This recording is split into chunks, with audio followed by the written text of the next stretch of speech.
आने वाले समय में आप सबको बिहार के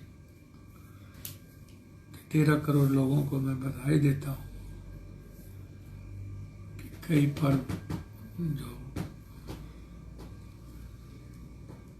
हम लोग के बीच आना है, ईद भी है और भी कई पर्व हैं, और मैं उम्मीद करता हूँ कि मेरा प्रणाम आप स्वीकार करेंगे। 26 तारीख को मेरा ऑपरेशन हुआ और डॉक्टर ने कंप्लीट रेस्ट लिखा है, और उसके बावजूद मेरी पीड़ा, मेरे शारीरिक पीड़ा से अत्यधिक मेरी मानसिक पीड़ा बढ़ गई। जो हालात, जो परिस्थितियां होली के बाद से लगातार मैं देख रहा हूं, सुन रहा हूं, जो घटना घटित इस देश में भी और बिहार में भी, गाली देने के लिए कुछ यूथ लोग स्वतंत्र हो जाते हैं जो मोदी जी के भक्त हैं। मैं मोदी जी का व्यक्तिगत कोई दुश्मनी नहीं है, मैं उनका बहुत सम्मान करता हूं। वैचारिक रूप से अपनी अपनी बात रखी जाती है और आलोचना समालोचना तो होती रहती है। मैं कुछ मुद्दे पर जब मैं बात रखता हूं, कहता हूं, जिससे मैंने इस बीच में नंदीग्राम पर एक बात रखी, तो कई सारे यूथ हैं जो उनका काम है सिर्फ कुछ समझना नहीं, गाली देना।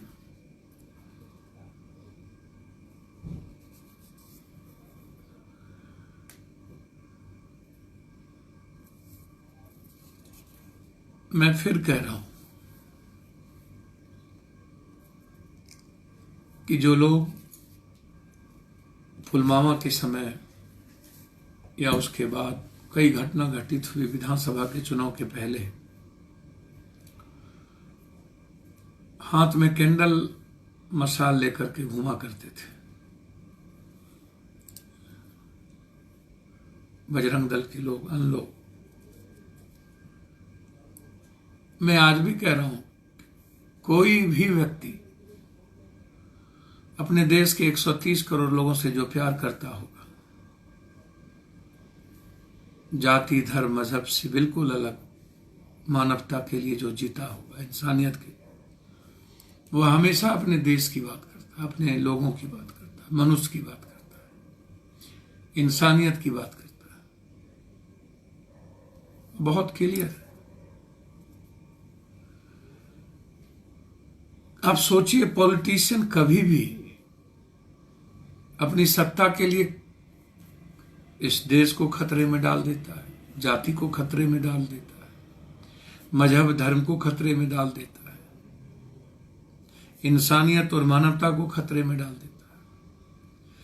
जब सत्ता कुर्सी खतरे में होती है नेताओं की, तब सब कुछ खतरे में पड़ जाता है, और खतरे में डालने का प्रयास सिर्फ इन नेताओं के द्वारा होता है। कभी भी हिंदुस्तान का चुनाव वैचारिक तौर पे नहीं होती है, विकास के सवाल पे नहीं होती है, हमेशा बाइफर्केशन। यदि मैं साउथ को छोड़ दूं, खासतौर पर तमिलनाडु, तेलंगाना, आंध्र प्रदेश, केरल, महाराष्ट्र, कुछ हद तक जातीय भावना वहां भी है, लिंगायत है, बहुलिंगायत है, लेकिन वैचारिक रूप से समझ है कि हमें वोट किसे देना चाहिए। या नॉर्थ में भी हिंदी भाषी इलाके में हम सिर्फ गाली देने का काम एक दूसरे को करते हैं।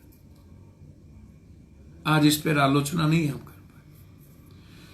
मैं भी कह रहा हूं कि केंद्र और राज्य दोनों के पारस्परिक रिश्तों से हम उग्रवाद को समाप्त करेंगे, हम गाली देने का काम नहीं करें। लेकिन जो लोग जीएसटी, नोटबंदी, काला धन के बाद यह कहते थे कि उग्रवाद और आतंकवाद समाप्त हो जाएगा।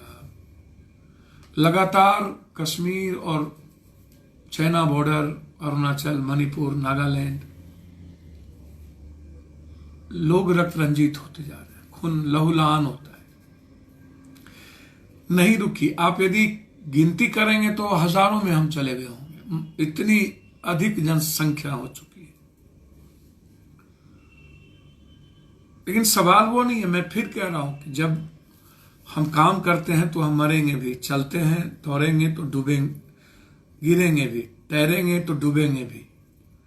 इसके लिए हाय तौबा करने की बहुत जरूरत नहीं है। जब हम बहाल होते हैं किसी नौकरी में, बॉर्डर पे जाते हैं, काम करते हैं, हम जब लोगों की सुरक्षा की बात करते हैं, नेता हो या पदाधिकारी या सैनिक हो या सिपाही, गर्व करना चाहिए हमें ऐसे लोगों पर।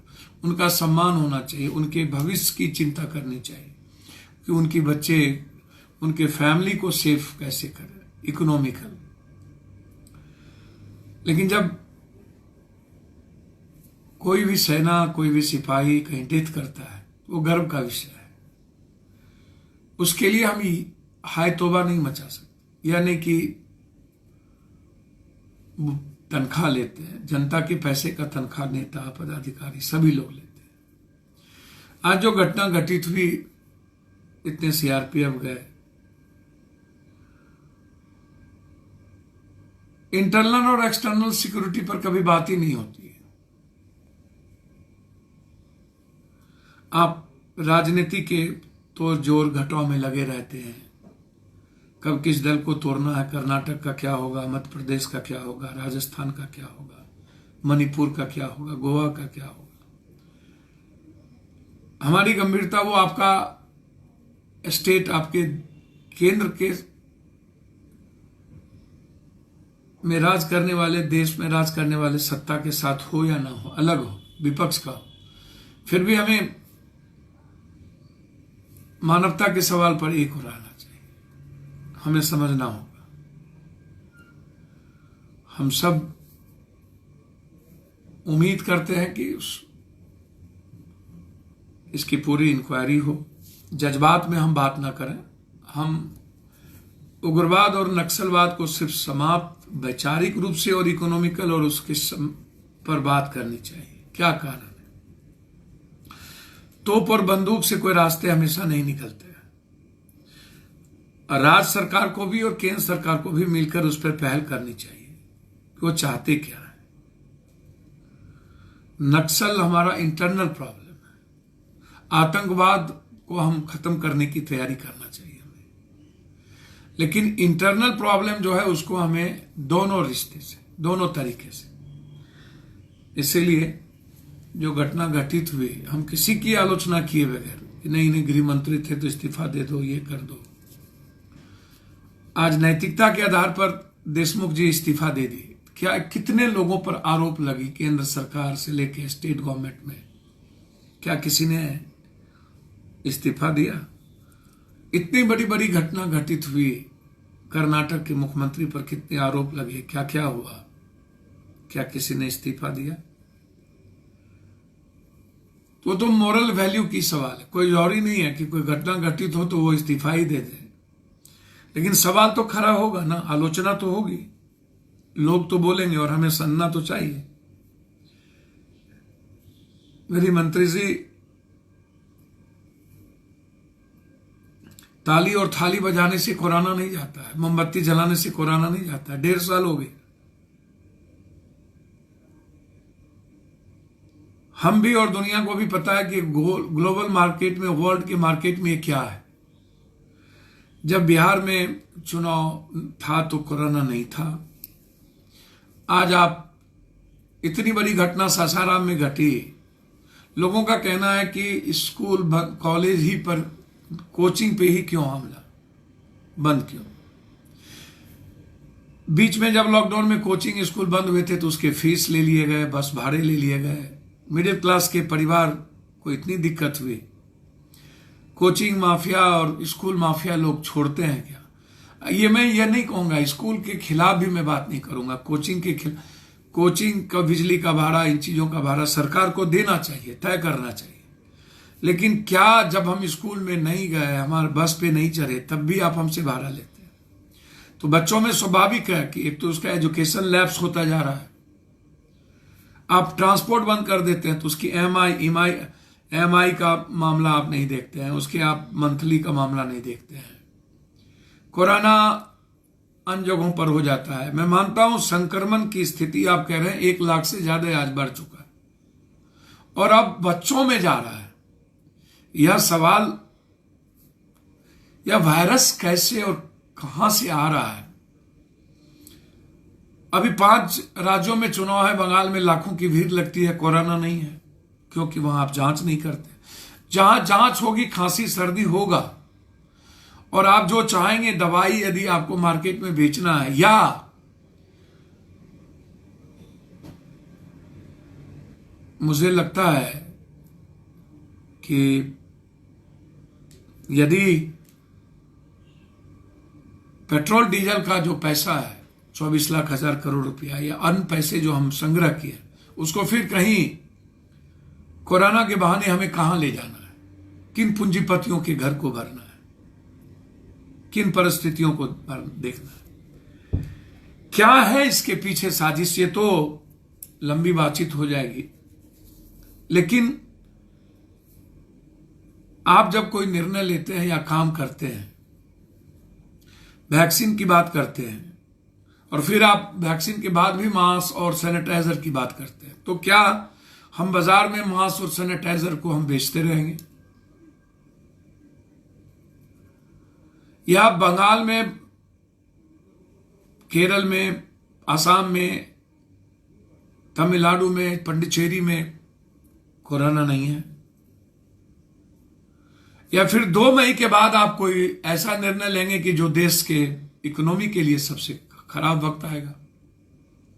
एक तो वैसे ही मिडिल क्लास और कॉमन लोगों की स्थिति बर्बाद हो चुकी है, मजदूर वैसे ही समाप्त हो चुके हैं, संस्थाएं लगभग समाप्ति की स्थिति, बाजार समाप्ति की स्थिति पे, होटल बिजनेस समाप्त हो गया, फिर उठने का प्रयास किया तो फिर ये परिस्थितियां आप जन्म दे रहे हैं। तो सासाराम में घटना घटित हो गई। ये क्या है? एक तरफ लगातार हमले,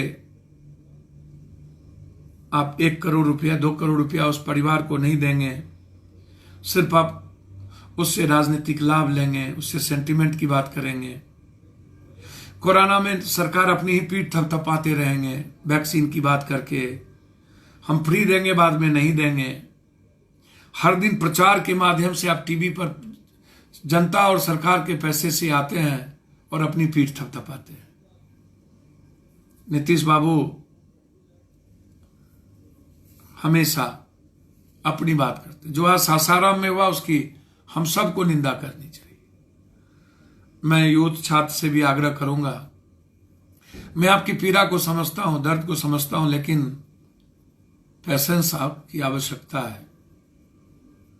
बिहार वैसे ही संकट में है, आर्थिक रूप से, राजनीतिक रूप से, सामाजिक रूप से। न तो सत्ता रही न विपक्ष रहा, दोनों गायब है। संकट का सबसे बड़ा विषय है जब विचारों का संकट हो जाए, आवाज का संकट हो जाए, निर्णय लेने की संकट हो जाए, जब सड़कें सूनी हो जाए तो फिर वह देश खत्म हो जाता है, वो राज खत्म हो जाता है। और बिहार में क्रांति करने की भावना नहीं रही। विधानसभा में जब विधायकों को पीटा जा सकता है और विधायक नहीं बचे, विधायक नहीं रहे, तो अब आपको क्या लगता है आप बचेंगे?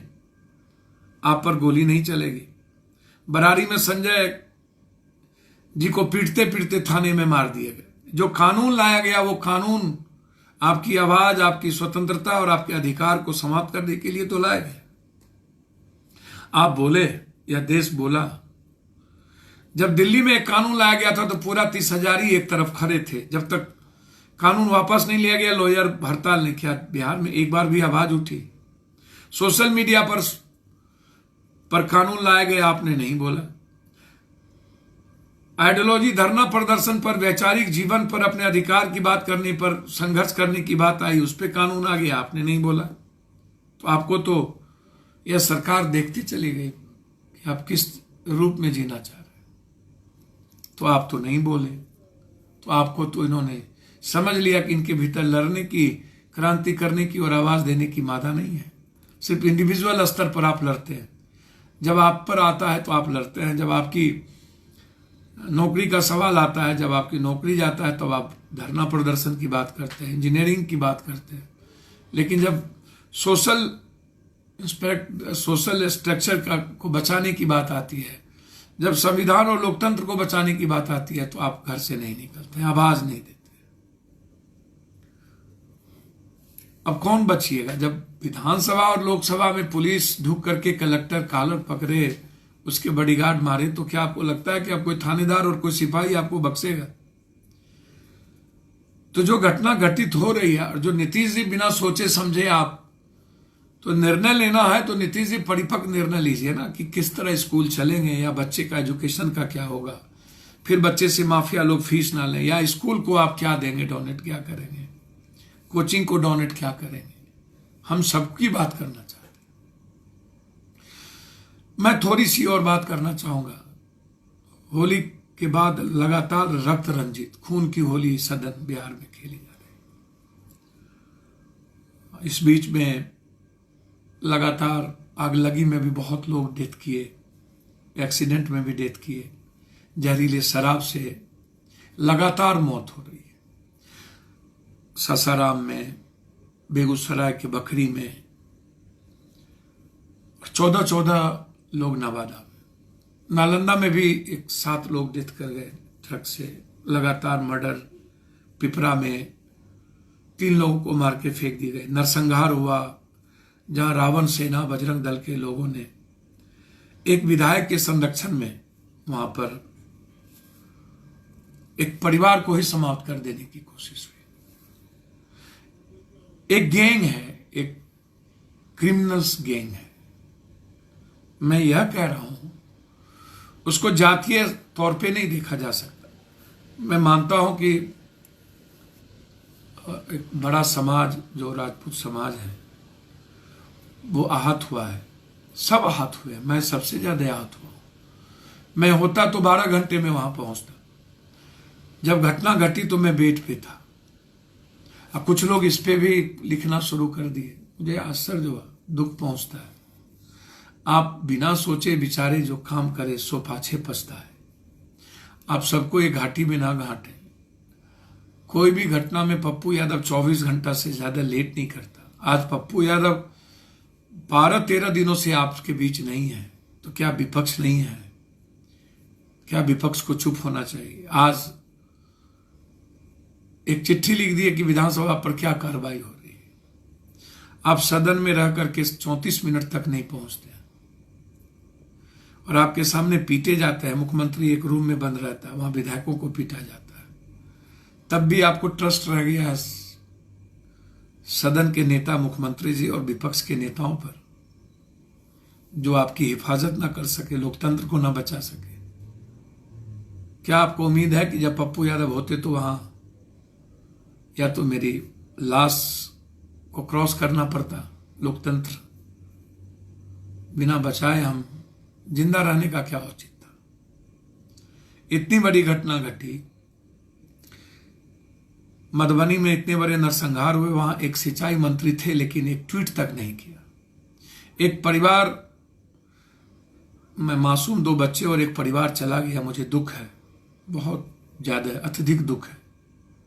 बनगांव, सहरसा, मैं उस परिवार के प्रति संवेदना व्यक्त करता हूं। उसके लिए संजय झा जी को ट्वीट करने का वक्त हुआ, लेकिन विनोद नारायण झा और संजय झा जी को मधुबनी की घटना में ट्वीट करने का वक्त नहीं मिला, जाने का वक्त नहीं मिला। उस दिन अशोक चौधरी मंत्री जी और एक और जावेद जी किशनगंज जा रहे थे। मधुबनी में ही घटना घटी, संजय झा जी से वो मिले, लेकिन उन्होंने बगल में बेनीपट्टी जाना उचित नहीं समझा। बाद में स्वजातीय नेता होली के बाद जाना शुरू किए। मुझे दुख पहुंचा। इतनी बड़ी नरसंहार जहां बीएसएफ के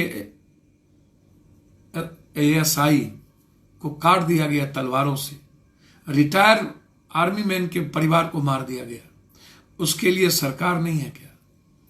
बीएसएफ के जवानों को काट दिया गया, उसके लिए बॉर्डर पर जब कोई मरेंगे तब हम हाय हाय करेंगे, लेकिन जब किसी अपराधियों का निशाना हो जाए, गोली के बाद तलवारों से काटे जाए, उसके मासूम बच्चे बेटी चिघारता हो, पागलपन की सीमा ना रह जाता, घर सूना हो गया हो, घर में कोई बचा नहीं हो, पूरा घर सन्नाटा में हो, उदास हो, भीतर में आक्रोश हो, क्या बीतता होगा, खौफ का डर। और वहां कुछ लोग यदि जाति का रंग देने को तैयार है तो मैं क्षमा चाहूंगा, ऐसा मत करें। आप उस परिवार और इस घटना के प्रति सबकी संवेदना, सब आहत है, कोई ऐसे लोग नहीं है जो आहत नहीं होंगे। बड़ी लड़ाई हम लड़ेंगे, छोड़ेंगे नहीं। एसपीडी ट्रायल भी होगी। एक घटना घटित नहीं हुई, 14 लोगों की मौत हो जाती है, तब कैंडल नहीं जलता है शराब में, वैसे कैंडल जलने लगता है। इतनी बड़ी घटना घटी, बिहार बंद क्यों नहीं हुआ? शराब के चलते बिहार बंद क्यों नहीं हुआ? 15 गोली एक राजद के नेता बबुना को मार दिया जाता है, वहां राजद के नेता कहां गायब हो जाते हैं, कहां चले जाते हैं? क्या विपक्ष की जिम्मेदारी नहीं बनती? यह सवाल है, या मैं सवाल खड़ा करना चाहता हूं, और मैं चाहता हूं निश्चित रूप से आप इसको विचार करिए, आप इसको समझिए, आप इसको महसूस करिए। मोतिहारी की घटना, लगातार बलात्कार, कभी बच्चियों को पीटा गया, पीटा गया। मैं सिर्फ इतना ही कहना चाहूंगा आपसे कि आपको बहुत महसूस करने की जरूरत है। आप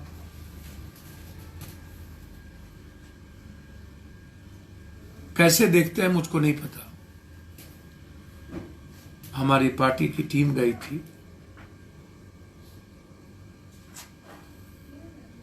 बहुत पहले जाना चाहिए था। मैं बिहार के लोगों से क्षमा मांगता हूं, सासाराम के लोगों से, उस परिवार से कि मैं आपके बीच आज नहीं हूं।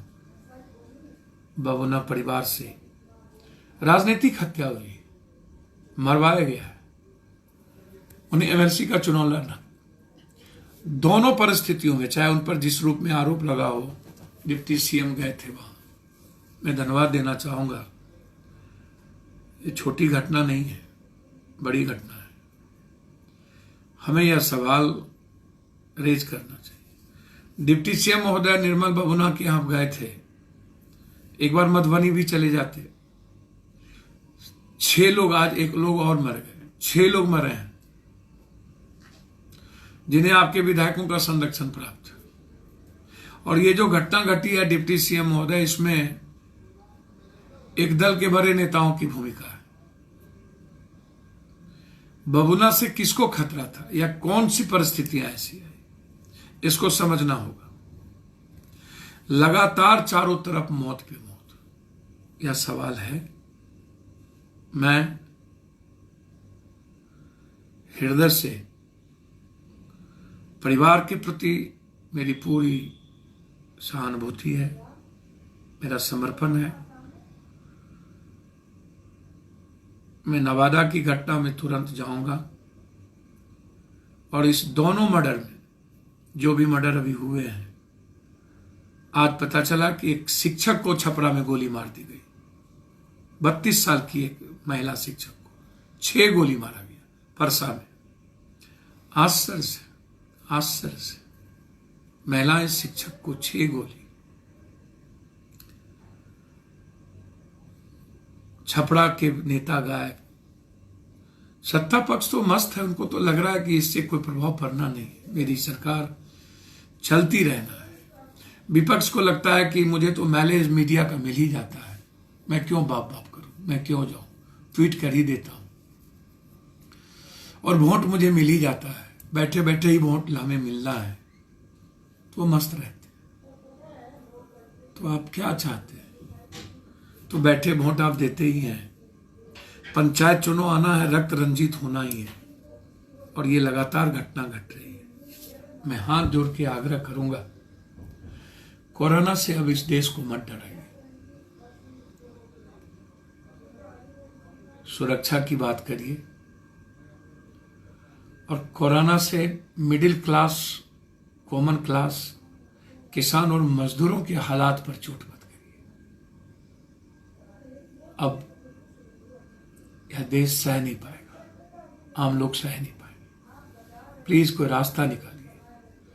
बाजारों की भूमिका में मत जाइए, और राजनीति के इस काले दलदल में हमें मत फंसाइए।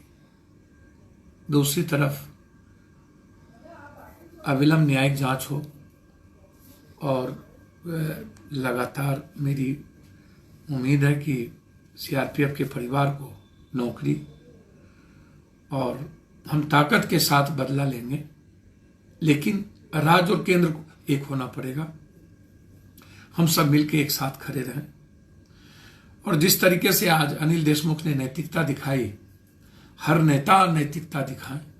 जांच तो पहले भी हो रही थी, जज ही जांच कर रहे थे, सीबीआई जांच के आदेश दिए गए। चलिए, संस्थाएं बड़ा विचित्र है। मैं धन्यवाद देता हूं। मैं चुनाव आयोग, अब इलेक्शन आयोग हो गया है। मुझे आश्चर्य लगता है कि जिस तरीके से विश्वा 48 घंटे के बाद गृह मंत्री के सिर्फ फोन के कारण 24 घंटे कर दिया गया, संस्थाएं चौपट हो गई। सोचिएगा आप, विचारिएगा आप। 8 चक्र में बंगाल का चुनाव क्यों?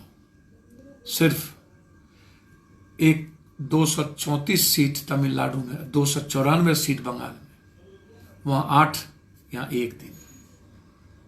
बिहार में 242, वहां 3 दिन, 294 में 8 दिन। 140 केरल, असम 250। बाहरी डेमोक्रेसी, बाहरी परिस्थिति। मैं सिर्फ बिहार के लोगों से पेशेंस की बात करूंगा, और आने के बाद इस लड़ाई को मजबूती के साथ लड़ेंगे, आर पार की लड़ाई लड़ेंगे। जब तक स्पीडी ट्रायल और फांसी नहीं होगी, तब तक चैन से नहीं बैठेंगे, न मधुबनी के इस नरसंहार में।